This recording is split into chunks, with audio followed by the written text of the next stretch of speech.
High বন্ধুরা, আজ tiffin করছি চাউমিন। এই দেখুন, আপনারা কেমন আছেন? ভালো আছেন? আজকে এই গরমের মধ্যে বলবেন চাউমিন খাচ্ছি, কি করবো? কত আর সেদ্ধ সেদ্ধ খাবো, ওই জন্য চাউমিন বানাচ্ছি।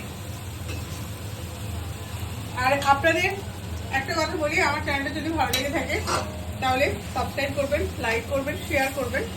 আর এই গরমের মধ্যে ঠান্ডা ঠান্ডা খাবার খাবেন, আমার মধ্যে এরকম বাজে খাবার খাবেন না, একদম খাবেন না। আমি একটু বাজে খাবার খাই। আপনারা সব ভালো, ঠান্ডা, সুন্দরভাবে থাকবেন, ভালো থাকবেন। আর এই চাউমিনটা করে টিফিনটা করে নিই, তারপরে আপনাদের সঙ্গে ব্লগে আসবো।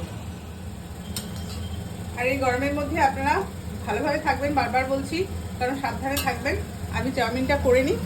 চাউমিনটা কীরকম হবে আমি জানি না, কিন্তু করতে হবে, খেতে হবে।